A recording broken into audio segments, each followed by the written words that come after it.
Hello കേട്ടല്ലോ തീപ്പന്തലേക്ക് സ്വാഗതം. കേട്ടല്ല അങ്ങനെ നമ്മുടെ കഴപ്പിനെ ഒരു റിസൾട്ട് കിട്ടിയിരിക്കുകയാണ്. എന്താണെന്ന് വെച്ച് കഴിഞ്ഞാൽ അന്ന് എനിക്ക് കേസും കാര്യങ്ങളൊക്കെ ആയി. എന്താണെന്ന് വെച്ച് കഴിഞ്ഞാൽ ഹൈക്കോടതി കേസ് എടുത്തു. പിന്നെ ആ ഓടിച്ചാളെ ലൈസൻസ് റദ്ദാക്കുന്നൊക്കെ പറഞ്ഞു, വണ്ടിയുടെ രജിസ്ട്രേഷൻ കട്ടാക്കെന്ന് പറഞ്ഞു.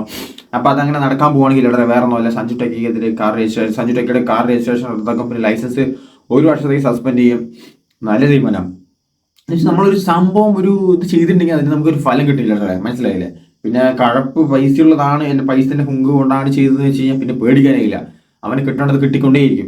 അപ്പോൾ സഞ്ജു ടെക്കിൻ്റെ അതാണ് ഇപ്പോൾ ന്യൂസ് വന്നിരിക്കുന്നത്. എന്താ ചോദിച്ചു കഴിഞ്ഞാൽ ഹൈക്കോടതിയിൽ നിന്ന് സർക്കാർ റിപ്പോർട്ട് നൽകിയിട്ടില്ല. എന്താ ചോദിച്ചു കഴിഞ്ഞാൽ കേസ് എടുക്കാനും കാര്യങ്ങൾക്ക് വേണ്ടിയിട്ട് എന്താ വെച്ച് കഴിഞ്ഞാൽ ആ വണ്ടി സ്വിമ്മിംഗ് പൂളാക്കിയിട്ട് നേരെ റോഡിലോട്ട് ഇറങ്ങി, മനസ്സിലായില്ലേ? ഗതാഗത തടസ്സം. എന്താ വെച്ചാൽ ആ ലീക്കായി വെള്ളം മൊത്തം റോഡിലേക്ക് വന്നു. കാര്യമില്ല, പൈസ എൻ്റെ കുഴപ്പമില്ല, എന്ത് വേണമെങ്കിൽ ചെയ്യാം, എനിക്ക് റോട്ടിലേക്ക് ഇറക്കുക, ഇനിയിപ്പോൾ അതിന് വേണമെങ്കിൽ പറപ്പിക്കുക, എന്ത് വേണമെങ്കിൽ ചെയ്യാം, മനസ്സിലായി? കത്തിക്കുക, പണം, because money is always ultimate എന്ന് കേട്ടില്ലേ? അതേ സെയിം സംഭവം തന്നെയാണ്. എന്താ വെച്ചാൽ പൈസ ഓവറാകുമ്പോൾ നമുക്ക് ഇങ്ങനെ തോന്നുന്നില്ല, ഓരോരോ കുഴപ്പത്തരങ്ങൾ തോന്നും. അപ്പോൾ അതിനിങ്ങനെ ഓരോരോ ഫലങ്ങളൊക്കെ കിട്ടും, മനസ്സിലായില്ലേ? അതുകൊണ്ടാണ് വേറെ ഒന്നുമല്ല. അപ്പോൾ ന്യൂസ് വന്നിട്ട് കേട്ടോ, ന്യൂസ് ഞാൻ പ്ലേ ചെയ്തിട്ട് ബാക്കി പറയാം, ഓക്കെ? കാറിൽ നീന്തൽക്കുളം ഒരുക്കിയ യൂട്യൂബർ സഞ്ജു ടെക്കിക്കെതിരെ കടുത്ത നടപടി. ലൈസൻസ് 1 വർഷത്തേക്ക് സസ്പെൻഡ് ചെയ്യും. വാഹനത്തിന്റെ രജിസ്ട്രേഷനും റദ്ദാക്കും. ദൃശ്യങ്ങൾ യൂട്യൂബിൽ പോസ്റ്റ് ചെയ്തതിന് ക്രിമിനൽ കേസെടുക്കും. നിയമലംഘനങ്ങൾ നടത്തുന്ന വാഹനങ്ങൾക്കെതിരെ കർശന നടപടിയെന്നും മോട്ടോർ വാഹന വകുപ്പ് ഹൈക്കോടതിയിൽ വ്യക്തമാക്കി. എസ് ശ്രീകാന്ത് കൊച്ചിയിൽ നിന്നും കൂടുതൽ വിവരങ്ങളുമായി ചേരുന്നു. ശ്രീകാന്ത്, ഹൈക്കോടതി സ്വമേധയായി വിഷയത്തിൽ ഇടപെടുകയായിരുന്നല്ലോ, എന്തൊക്കെയാണ് മോട്ടോർ വാഹന വകുപ്പ് കോടതിയെ അറിയിച്ചിരിക്കുന്നത്? വേണു, നേരത്തെ റീച്ച് കൂട്ടാൻ വേണ്ടിയാണ് ഈ സംഗതി ചെയ്തതെന്നും ഈ വിവാദങ്ങളിലൂടെ തനിക്ക് റീച്ച് കിട്ടിയെന്നുമാണ് സഞ്ജു ടെക്കി അവകാശപ്പെട്ടിരുന്നത്. ശരിക്കും ഇപ്പോഴാണ് സഞ്ജു ടെക്കിക്ക് റീച്ച് കിട്ടിയത് എന്ന് വേണമെങ്കിൽ പറയാം. കാരണം കോടതി അതിശക്തമായ നടപടിയെടുത്തതിന് പിന്നാലെ ഇപ്പോൾ മോട്ടോർ വാഹന വകുപ്പ് കൂടി നിലപാടെടുത്തിരിക്കുന്നു.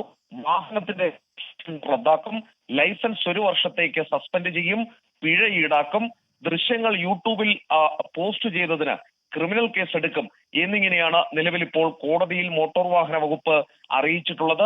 നടപടി റിപ്പോർട്ട് മോട്ടോർ വാഹന വകുപ്പ് ഹൈക്കോടതിയിൽ നൽകിക്കഴിഞ്ഞു. നിയമലംഘനങ്ങൾ നടത്തുന്ന വാഹനങ്ങൾക്കെതിരെ കർശന നടപടി ഇത്തരത്തിൽ തുടരുമെന്നും മോട്ടോർ വാഹന വകുപ്പ് പറയുന്നു. സഞ്ജു തൽക്കാലം ആ വാഹനം മറക്കാം. അപ്പോൾ അതാണ് കേട്ടല്ലോ. എന്താ വെച്ച് കഴിഞ്ഞാൽ സഞ്ജുവിനെ വണ്ടി അങ്ങ് മറക്കാം, ലൈസൻസ് റദ്ദാക്കാൻ, മറ്റേ വണ്ടി രജിസ്ട്രേഷൻ റദ്ദാക്കാൻ പോകുന്നില്ല, കട്ടാക്കാൻ പോകും, മനസ്സിലായില്ലേ? നല്ല കാര്യം, മനസ്സിലായില്ലേ? എന്താ വെച്ച് കഴിഞ്ഞാൽ പറഞ്ഞില്ലേ കേട്ടല്ലോ. എന്താ വെച്ച് കഴിഞ്ഞാൽ നമ്മൾ റീച്ച് കിട്ടി, എനിക്ക് 10 ലക്ഷം രൂപ കൊടുത്താൽ പോലും കിട്ടാത്ത റീച്ചാണ് എനിക്ക് കിട്ടിക്കൊണ്ടിരിക്കുന്നത്. ഇനി കിട്ടിക്കൊണ്ടേയിരിക്കും, സഞ്ജു ടെക്കി പേടിക്കാനില്ല. എന്താ വെച്ച് കഴിഞ്ഞാൽ അങ്ങനെയാണ്, പറഞ്ഞില്ലേ? എന്താ വെച്ചാൽ റീച്ച് ഇനി കിട്ടിക്കൊണ്ടേയിരിക്കും, ആ ലെവലിൽ എത്തിയിട്ടുണ്ട്, ഇനി പേടിക്കാനില്ല. പാൻ എന്ത് ലെവലിൽ റീച്ച് ആയെന്നൊക്കെ എപ്പോഴേ മുമ്പേ പറഞ്ഞു. എന്താ വെച്ച് കഴിഞ്ഞാൽ 10 ലക്ഷം രൂപ കൊടുത്താൽ പോലും കിട്ടാത്ത റീച്ച് എനിക്കിപ്പോൾ ഉണ്ട്. എന്താ വെച്ച് കഴിഞ്ഞാൽ ഇനിയിപ്പോൾ പേടിക്കാനില്ല. എന്താ വെച്ച് നമ്മളിങ്ങനെ ആവുന്ന വിചാരിച്ചില്ല. അവിടെ പിന്നെ ഒരു വീഡിയോ ഇട്ടു, എന്താ ചെയ്യുക, കണ്ടന്റുകൾ ഇങ്ങനെ ഉണ്ടാക്കിക്കൊണ്ടേയിരിക്കും, മനസ്സിലായി? ഓരോരോ സംഭവങ്ങൾ ഉണ്ടാക്കിക്കൊണ്ടിരിക്കുക. അപ്പോൾ എന്താ ഇങ്ങനെ ഓരോ സംഭവങ്ങൾ കിട്ടും. എന്തൊക്കെ ചെയ്യാനുള്ള കാശിന്റെ കഴപ്പോ, സത്യം പറഞ്ഞാൽ അതേ പറയാനുള്ളൂ, എനിക്ക് സത്യം പറയുള്ളൂ, അതാണ്.